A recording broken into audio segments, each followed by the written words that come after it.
Gruesome Magazine. Hello, once again. I'm your host, Doc Rodden, and this is Gruesome Magazine, where we review the very latest in theatrical and streaming horror movies. Each week, the Gruesome Magazine Grue-Crew will take a look at various spooky, scary, and gory genre offerings. Tonight, I guess we're going legit. We're tackling Poor Things, streaming now on Hulu. Of course, this is a very strange, genre-defying film, and congrats to Emma Stone for taking home the Best Actress Academy Award for her role as Bella Baxter. And the film also won Academy Awards for costumes, production design, makeup, and hairstyling.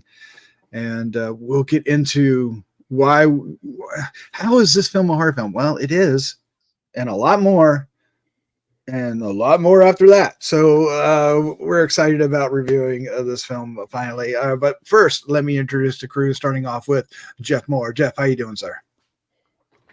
I'm doing great. I'm doing great. It's great to have a full boat here today. Full boat. A full boat. I like that. Full boat. All right. Also joining us this week, it's Crystal Cleveland, the Living Dead girl. How you doing, Crystal?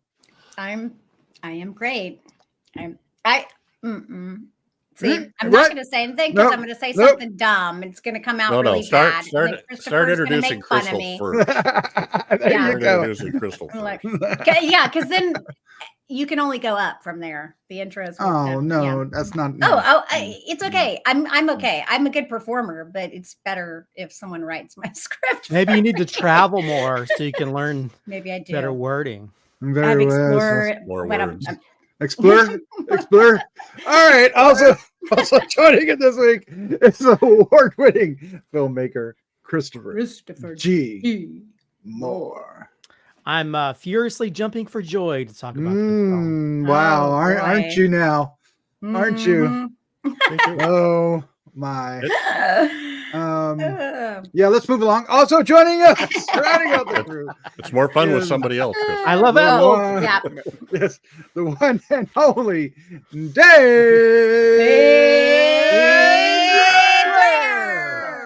There we go. How's everybody? It's been a while since we've all been together. Holy crap! I know. We had to celebrate with a nice intro there. with a wonderful intro. Thank you so much. I feel like I was loud. I forgot. Oh my goodness. Yeah, we got some volume on that. That was awesome. All right. So we are here to review Poor Things. We're going to start off giving our first impression. Those first impressions will be spoiler free, but go watch this movie. And then we'll dive into a discussion and get into all the details. And then we'll wrap things up with our score 1 to 5 and our favorite scene. 1 out of or 2 out of 5, maybe dirty scenes. We'll find out. We'll find out.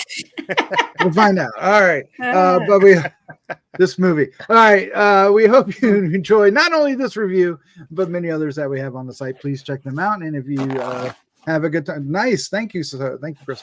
If you have. I was ripping it. I'm sorry. Could y'all hear that well? I just ripped it. I'm not going to tell you what that sounded like. I wasn't You win sound design. That's what sound design. All right. How did it pick it up? God, that's crazy. Oh my gosh. All right. If you like that, please hit the like, subscribe, share with a friend button, because this is what we do. All right. And every click, of course, will help us find more horror fans just like you. Let's take a look at the card and get things going. Oh my. All right. Poor Things 2023, Hulu Searchlight Pictures, available streaming on Hulu beginning March 7th, 2024. The synopsis is the incredible tale about a fantastical evolution of Bella Baxter, a young woman brought back to life by the brilliant and unorthodox scientist, Dr. Godwin Baxter. Directed by Yorgos Lanthimos. Written by Tony McNamara, based on the novel by Alasdair Gray. The cast includes Emma Stone, Willem Dafoe, Rami Youssef, Mark Ruffalo, Christopher Abbott, Susie Bemba, Vicky Pepperdine, and Margaret Qualley, among others. There are others. There are others. All right, let's find out who do. Well, let's go with Dave. Dave, what was your first impression of Poor Things?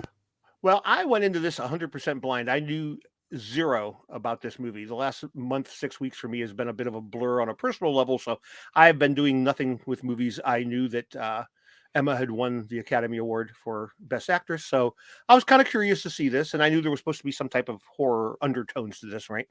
So went in blind, and I was like, what? What the hell am I watching? Very sexual. Can we say sexual? I think we can say You sexual just did. without, You just did, sir. Yeah. Oh, you can say sexual for sure. And that wasn't, and that surprised me, not because I'm a prude and not because I didn't enjoy it, but because I just wasn't expecting it. It was. I'm very fascinated with the story. I've already ordered the novel off of Amazon. I'm waiting for it to show up because I loved the story in this. I thought the story was amazing. You guys are probably already going to figure, because you know how I am. I found the way this was filmed to be incredibly annoying. No. The Wait a minute. steampunk fantasy nouveau, whatever the fuck you want to call it. I think it would have been way better served if they just would have quit messing with the lenses and gone with the fisheye lens and the weird angles and all that. I could give a shit about that. I love the story, and I loved Bella's journey with this. But I got that stuff is probably what all you were going to praise and everyone else has been praising, but I found it to be just very disingenuous, and I felt it hurt the story. Okay. But I'll know for sure once I read the actual story, right? Because I'm not comparing it to anything right now. So maybe it was a faithful adaptation of the story, but I have a feeling that's not the case. Not the case. But Yorgos, probably. I did love it. I can see why Emma Stone got the Academy Award, because she was phenomenal in this. I thought William Dafoe was phenomenal. I thought Mark Ruffalo was phenomenal. Pretty much everybody, even the lady who said she grabbed my hairy bits or whatever it was great. That little maid lady was fantastic. Yes. So there's a lot to love here. The 2.5-hour runtime was a bit much. And then again, like I said, just I liked the steampunk carriage that was steam powered. Yes. Still had a horse's head on the front. I thought that was pretty cool. Yes. I thought that was kind of neat. But the rest of it just seemed like an exercise in visual vainness of this guy just trying to say, "Look how cool I am! I am a cool filmmaker. Love me." But overall, I enjoyed it. Well, he does have a history of being that, so that might be what it's about. I know nothing. I know nothing about the guy. I in my mind, this was like Tim Burton and any A24 director got together and had a baby. No, yes, it That's might how be this one looks. exactly what it is. Before we move along, I do want to kind of pause for a second and just say that there are many elements, if you've seen the trailer, that are Frankenstein-esque. There's very much themes about God and creation are in here as well. There are horrific elements, but it's probably better described as a dark comedy. I don't know if everybody else agrees with that. Some people call it a fancy Frankenhooker. Fancy Frankenstein. Yeah. I can I see would that. say Did that's kind I of see have that. the walk, didn't she? I can see Yeah. that. I can see that. Yeah, All I can see right. that. Oh, I can see a lot of. I mean, she literally does become a hooker. Oh, No, oops. that's okay. Wait, funny. Yes. A little bit of spoiler, but not really. but not Um, really, because that doesn't affect much. Not really. It's just this. I love this film. It's wild and it's weird and it's crazy, and I could definitely argue that it's not horror, but I could argue for it as well. So I know a lot of people are going to be like, it's not horror, whatever. Horror is so subjective. I mean, some people find My Little Pony horrifying, and so therefore they could consider that horror. I don't care. Whatever. But Well, you know, Teletubbies, whatever. Teletubbies. Teletubbies. Just wait till they go into pretty public horrifying. domain in about 50, 60 years. And I love the way it was shot, though. I'm actually, at first it was jarring. I'm not gonna lie. I also knew nothing really going into this film. I didn't even watch a trailer. I just knew that it was like Frankenstein based or something. I had no idea it was going to be jumping into all these different lenses and go and switch from color to black and white. And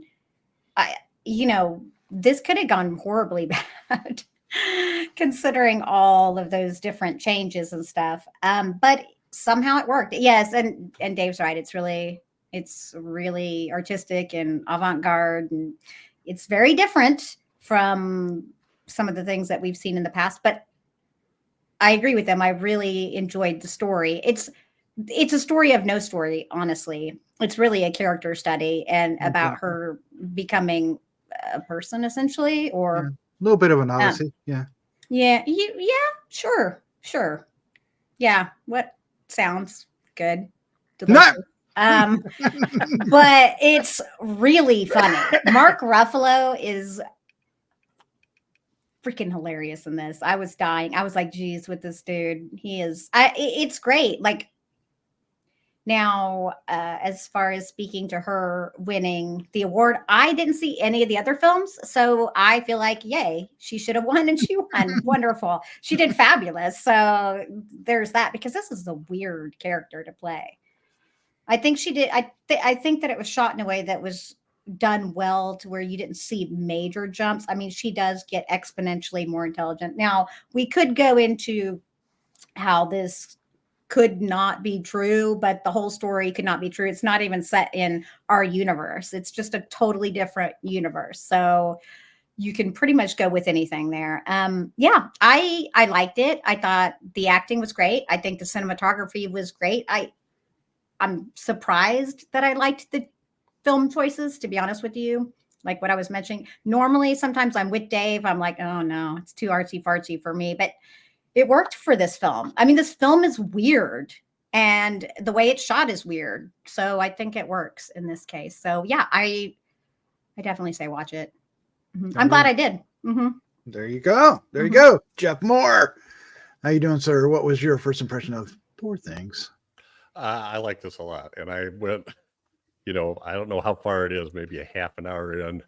And then I went, oh, they're going there. And they stayed there. They did. 75% of the movie, which I thought was interesting. Yeah, I like the story too. I thought she was great. I'm just going to echo the same things. I like Mark Ruffalo. I liked Willem Dafoe. I love the woman that played the whatever she was, a duchess or whatever on the ship. Yes, she was that was a great character. I love the madam in the brothel. That was an interesting character too. So anyway, I don't know about all the lenses and stuff. I didn't quite get what was going on with the like looking through the peephole lens every so often. I don't know if that was maybe somebody else knows what that was. Because he's cool. No, he's cool. Indicating, but the rest of it, I loved, and I love steampunk. I mean, come on, Dave. Wild Wild West, Adventures of Briscoe County Jr. These guys, steampunk is fun. The TV show, not the movie, right? Yeah. Yeah. TV. How old am I? I don't think I've ever seen the movie. Anyway, I enjoyed the hell out of it, and I thought she was great. I thought she was fantastic, and her predilection with jumping seemed to make sense to me. I mean, if you put a child's brain or even a baby's brain in an fully mature body, and you could get instant gratification, you would do that a lot, I think, in your mental age being a child, because Yep. Might be a lot of spoilers in that sentence, but yes, you are absolutely correct. I was like, a lot of what? A lot of spoilers. Oh no, not really. But we'll get into all those details here in just a bit. Anything else, Jeff, before we move on? No, I kind of knew what was to come, because there's a writer that I follow, and she wrote a column about the movie. About how a lot of feminists are bashing it in certain ways, and she tried to explain what it was, and so I knew what I was in for to a certain extent, but she didn't seem near as offended by it as some others, but she sort of understood it. So I don't know why I brought that up. I'm done. Okay. All right. So my issue. Okay, this is where I have an issue sometimes with feminism. With I am absolutely a feminist, but I'm also a feminist that thinks if a woman wants to act in a role and do what she wants to do, and to play a role like this, and to get naked and to simulate, then let her do what she wants to do. I mean, why, as a feminist, are you trying to keep a woman from doing what she wants to do? That's insane to me. That's the opposite. Well, they've done other of movies. feminism. She's done other movies with that director too, right? So Yeah, I'm just like, it's not like she didn't know what was coming. Yeah, The Favorite, I think, was. I don't see Emma Stone as the type of person that is not going to say what's on her mind and tell people how she wants things done. I'm like, so if you're going to bash her for something she wants to do, I think that's anti-feminism, to be honest with you. All But, right. you know. All right. Well, let's let Christopher get his word in. Jeff, Christopher, what's your first impression of Poor Things? To me, it's like Wes Anderson meets Terry Gilliam. It's an adult fairy tale of sorts, but it has a lot of underlying themes to it. And I feel like there's a lot of feminists. I know I shouldn't be mansplaining or whatever, but to me, I feel like there are some feminist ideals in this film, just based on the autonomy of a woman's own body, autonomy of who she wants to be, as opposed to being an object of men. And also there's a lot of patriarchal type stuff, how, maybe a better way to control a person is doing surgery and, putting a child's brain inside of a adult woman's body. So there's a lot of ideas in there, a woman being able to control who she has sex with and being able to enjoy sex.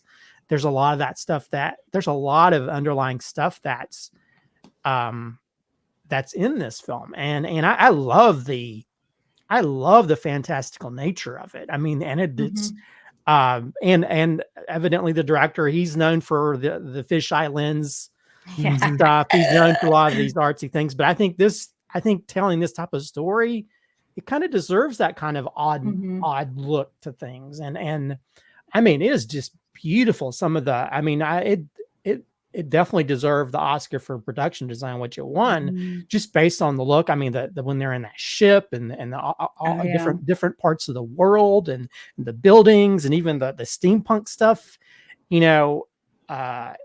it's just gorgeous to look at, and I, after seeing this, I can see why she won her Oscar, because it is a tour de force of a role, because she's going from being very extremely childlike to, you see her arc from the way she talks to the way she moves, her literacy, her learning as a person, and also just it's an interesting film because you have this person who's almost this bright light. She doesn't have, because so many people have shame around their bodies. She doesn't have shame about it. She doesn't understand, and everybody else has shame for her or have their own shame and issues. And so there's a lot to take away from this, that it has these really adult, very adult, if you talk about the furious jumping parts, but it has a very adult nature to the story it tells. But I think that's just part of it, how we shouldn't be ashamed of ourselves and be able to explore and do whatever.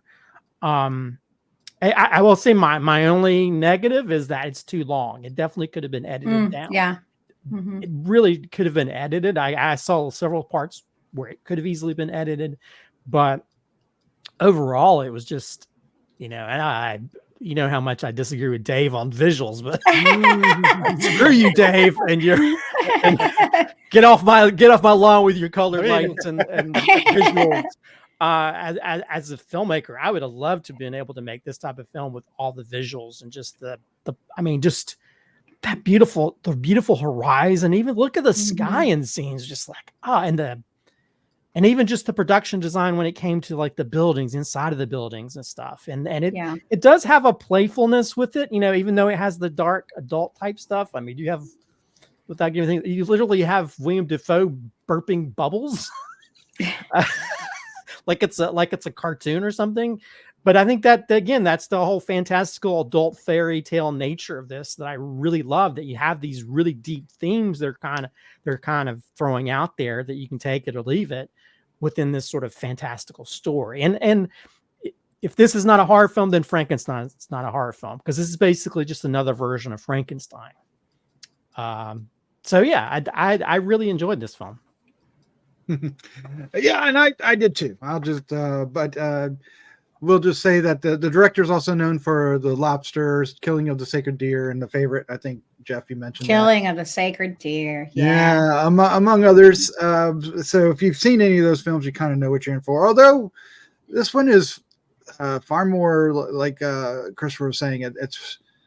It's like an adult fairy tale. It's shot and portrayed and presented like a fairy tale. It's got the chapters with these little interesting avant-garde scenarios for the chapter things, really strange.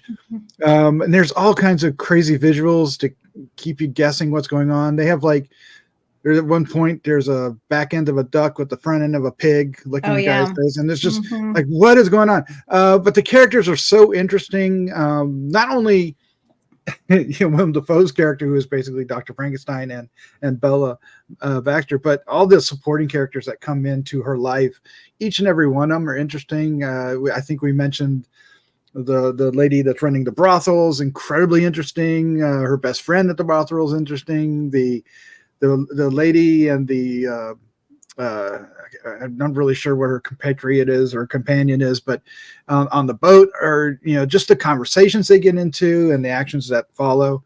And then Mark Ruffalo. Mark Ruffalo is both subtle and broadly comedic at the same time. It's really an interesting role that is so push and pull. It's like, at one moment he's like a super serious Academy Award winning actor kind of character, and then the next moment he's doing this silly ass crying scene, and it just ow. It's just the way he delivers lines, the way he acts. Really an interesting role for him. Was really impressed. So there's a lot to like visually. Story-wise, the themes alone I found very interesting. The characters are very interesting. The contrast between black and white and color, because when we meet, what's interesting, let's get into the spoilers, because I want to talk about that, because the black and white is used when Bella is basically hasn't matured to be Bella yet, right? It's when she's kind of confined to Willem Dafoe's house and she hasn't gotten out. But when she gets out to the world, or even when the world's there before she becomes, it's all in color, which is really interesting. And I'm alone in that. Well, I think that's where the style comes into play to really sort of, progress the story and show different stages of the story, and I think sometimes even just the use of camera angles or camera lenses and stuff can sort of help bring that to the forefront as well. But yeah, I love that kind of aspect of it, to where when there's a little bit more sort of like openness to the world that she's going into, it becomes more colorful. It becomes more in the gray, less of the gray area, because then she sees more of the colors of the world and her understanding of it a little bit more, at least just being open to new things. Yeah, kind of in a Wizard of Oz sort of very much. And I'm sure that might be where they got that idea from, because I think I would feel like that's probably the first one that kind of did that. They're just missing a door opening scene to transition from black and white to color. Just does it with a change of a scene instead. Okay, so there's one aspect of this I think we need to just go ahead and jump into feet first. Furiously jump into? It's furious jumping. This movie is rated R for a reason, and I knew a little bit about it, but I didn't know how much of this is about really her sexual awakening as well as awakening as a being. As a person, what do we get from that? What are they going after? With her journey to become, to grow, and that's really the biggest part of her journey. It's repeated multiple times about growth, right?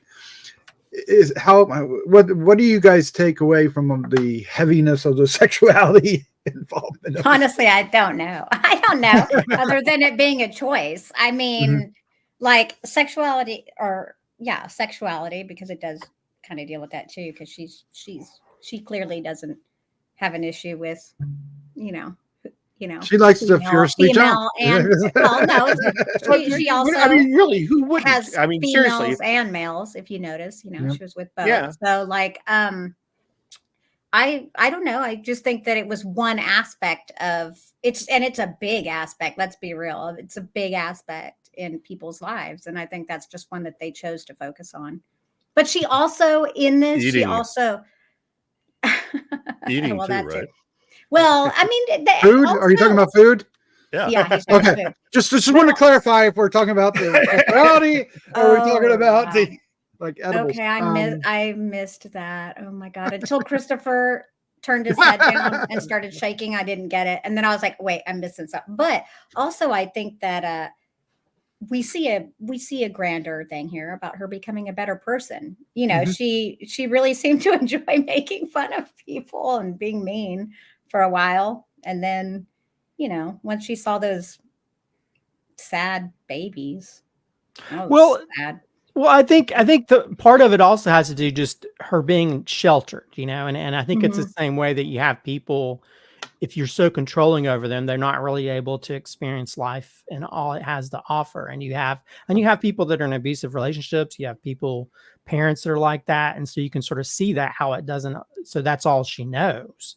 And also because she's basically has what started out as an infant brain and in this adult body, and so there's also the elements of just how men sometimes try to infantilize women. Yes, that's what I was thinking about with the brain. And treat them absolutely, like little kids, or they're hoping to find gullible women, and sort of, have their way.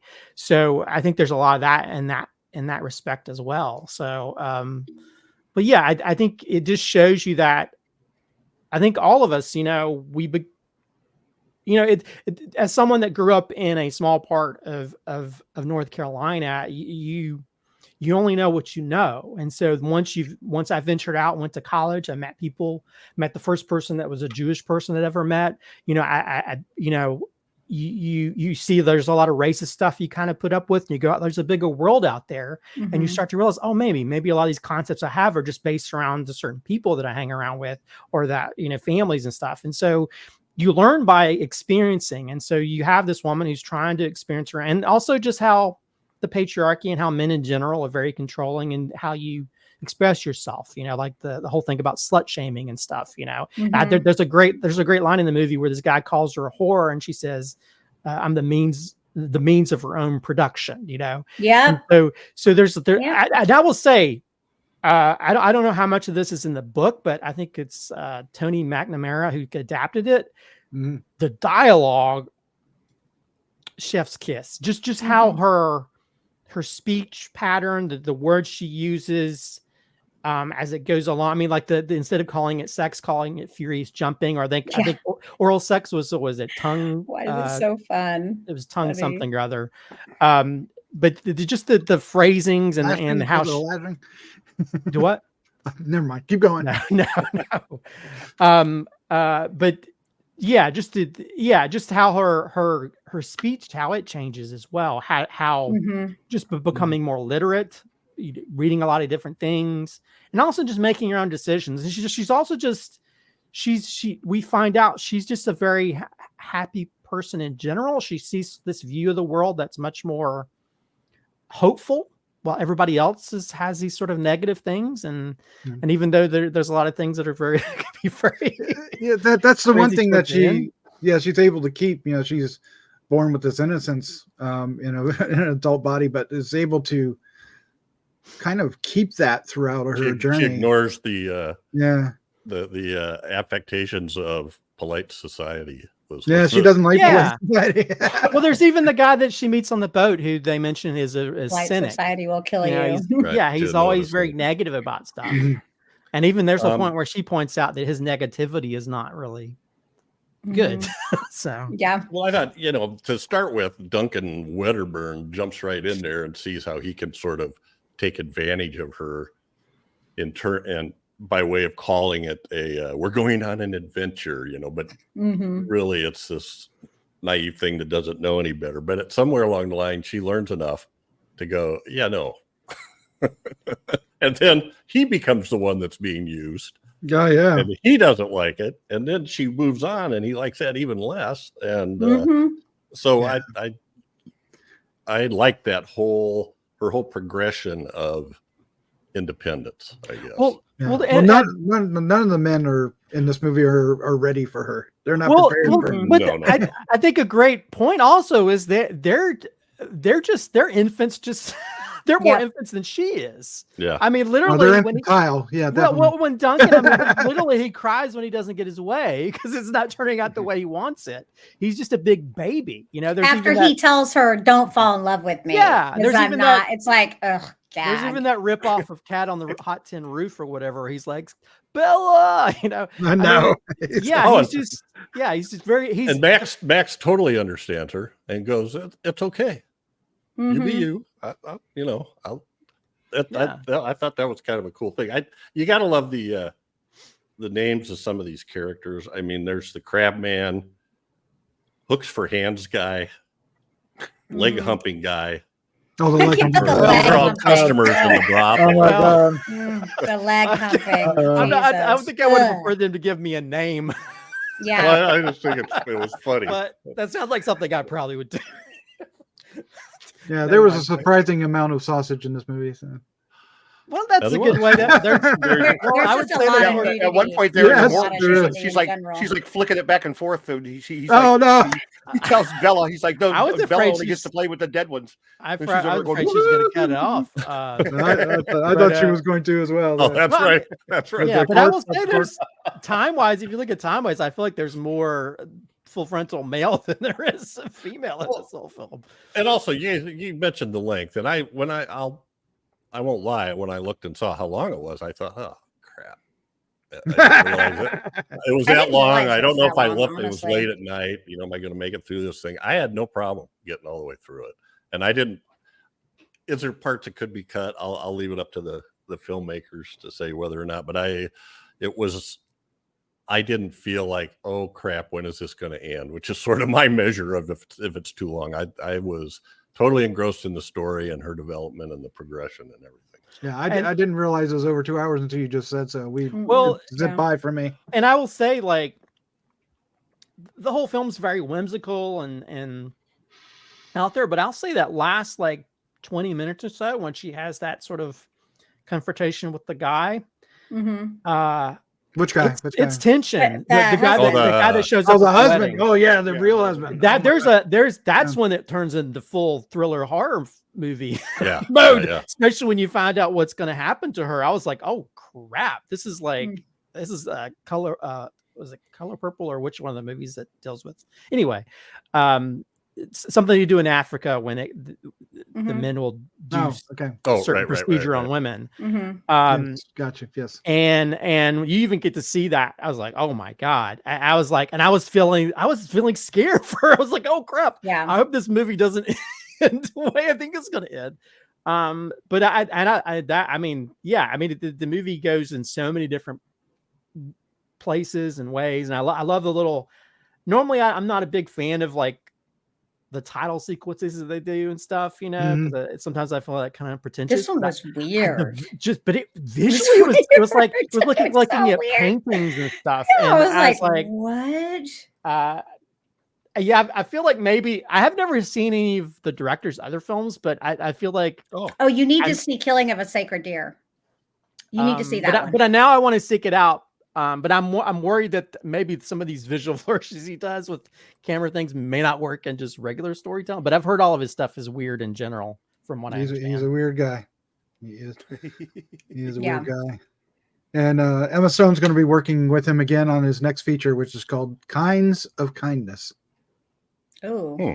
And so is Hmm. Margaret Qualley, who is in this film. So interesting. See, Interesting. that's what weird people And do. Willem We Dafoe. work with the same people all the same. So, yeah. And Willem Dafoe. You get comfortable with people. You're like, no, that's my person. Well, especially Yeah. if you win a Academy Award. Well, that too. Yeah. Yeah, that'll do it. Yep. Mhm. All right, well, let's go ahead and wrap this up. Let's give our score 1 to 5 and our favorite scene. And I do believe that the Dave Dreher is first. Ooh, once again, going first.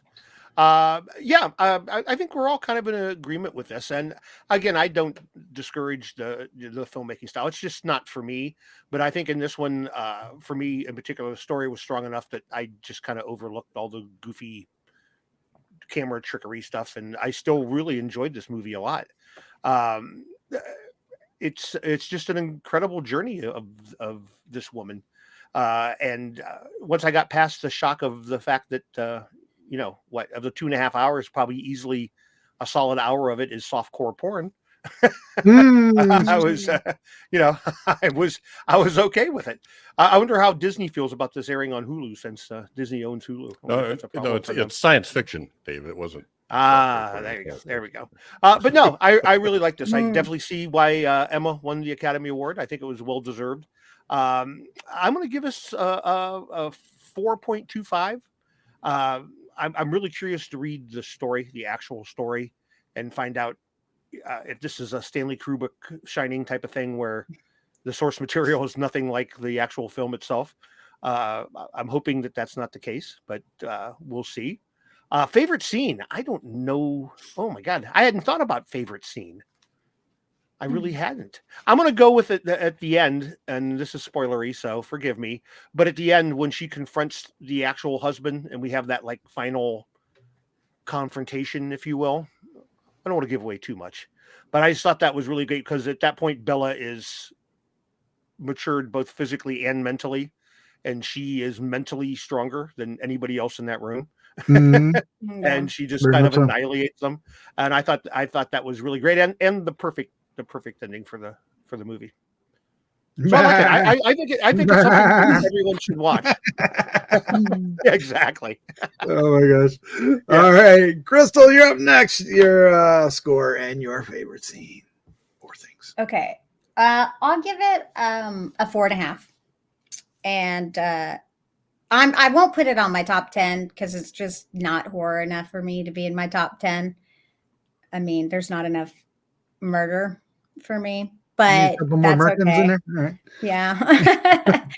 But God, there's quite a few scenes I like. Okay, one of my favorites, I can't handle it. It's just a riot to me, is Mark Ruffalo, whatever. When they're after, in post-coital bliss, and he's like, I don't want you to, what was it? She's like talking about sex or whatever. And he's like, I just want you to know how great I am or whatever. Like how he's talking about how awesome he is in the sack and about how don't get used to it. I mean, I'm pretty stellar. And I was just dying. I was like, this douche canoe. It's so funny. I mean, there's a lot of funny scenes. I love the squish too. So technically I'm doing 2 scenes. It's right in the beginning. Oh, the squish. With the eyes. Squish. Oh, yeah. Yeah, so that's good. Yeah, I thought something else was going to get whacked, not that. Well, all right. Yeah. All right. Jeff Mohr, sir, you're up next. What is your score and favorite scene for Poor Things? I'm going to go 4.5 as well. And favorite scene, if I watch it again, I'd probably pick something else. True. There's so much great dialogue in there that I'm having trouble picking those out. So I'm going to go with her experience in the brothel when they sort of show like, what does she have, 3 or 4 customers right in a row that are all very strange. Oh yeah. And she's just kind of like,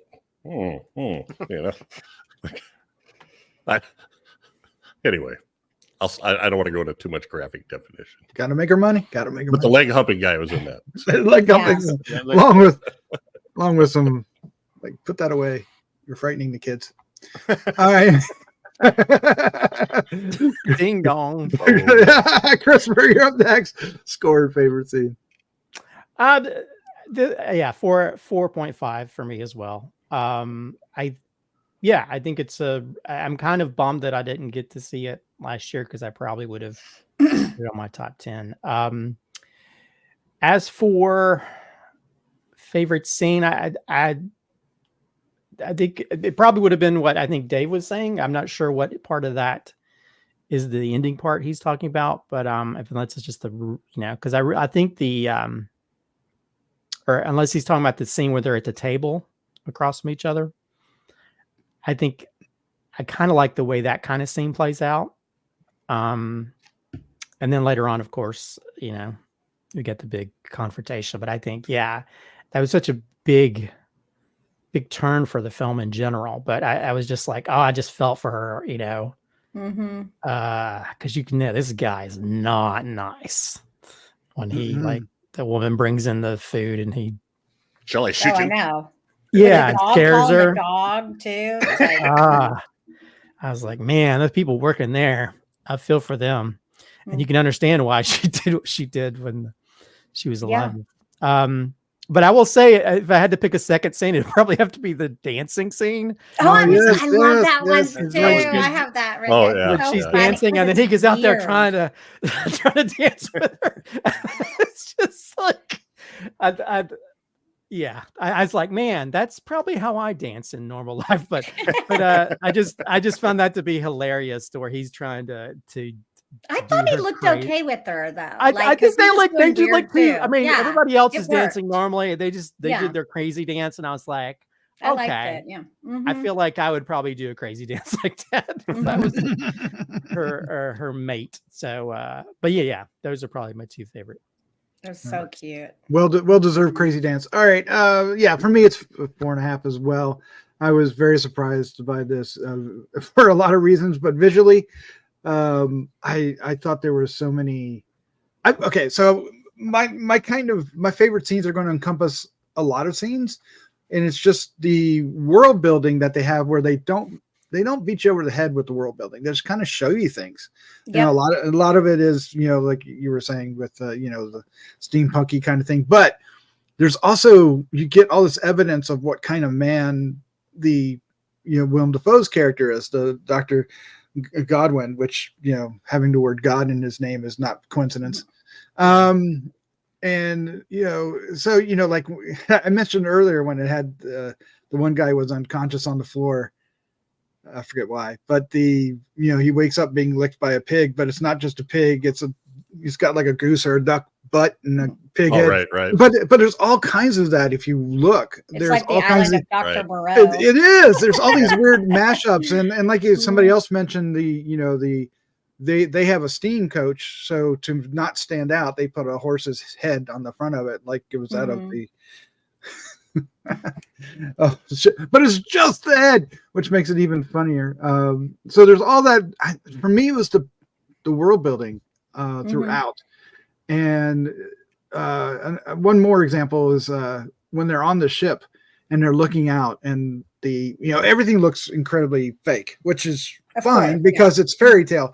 But like the smoke is coming out of it, it's like this weird green tint that's coming out of the ship, and then but one time I think the sky is purple when he's talking about there's just these touches that Dave probably wants to throw all out, but all of them were just wonderful. And I just don't see how it serves the story. It doesn't serve the story. It's I think some of them is building it. Some of it's building it as a fairy tale. I'll let you know after I read. I'll let you read after I read the story. I'll let you know if it serves the story. Because if it was built realistically, it would be a different picture. It would almost be unpleasant. Well, it's a fairy tale, like I said, and so I think visually you have to make that part of how the story is told. In my opinion. Very good. Very good. Not to be read to your children at bedtime. Ooh. Yeah. Maybe tell them about the birds and bees first. Yes.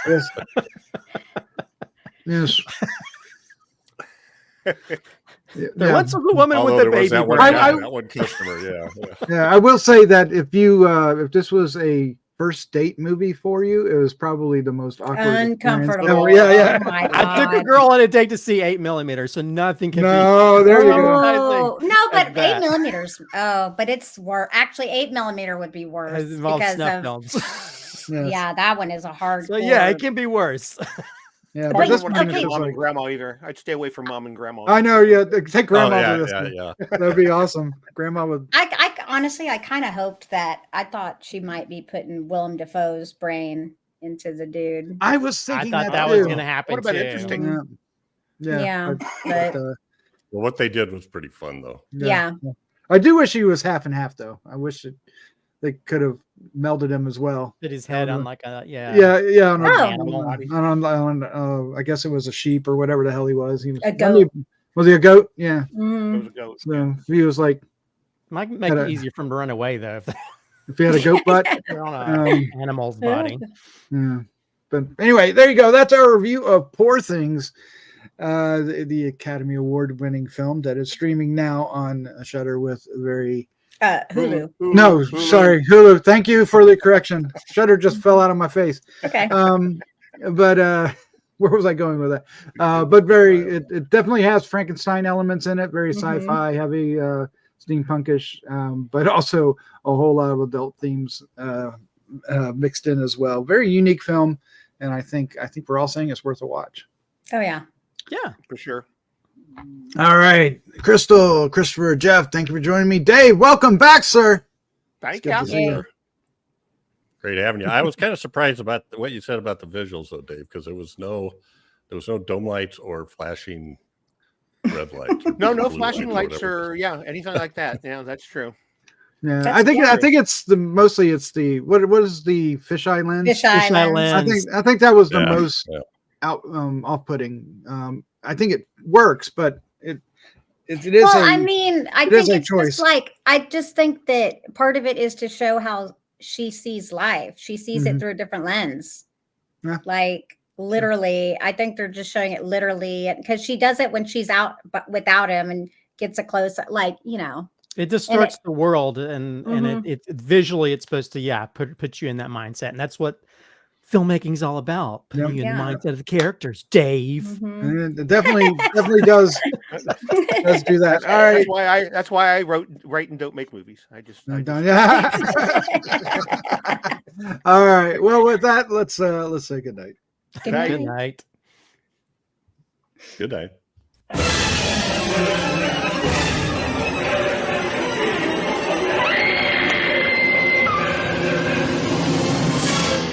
Gruesome Magazine.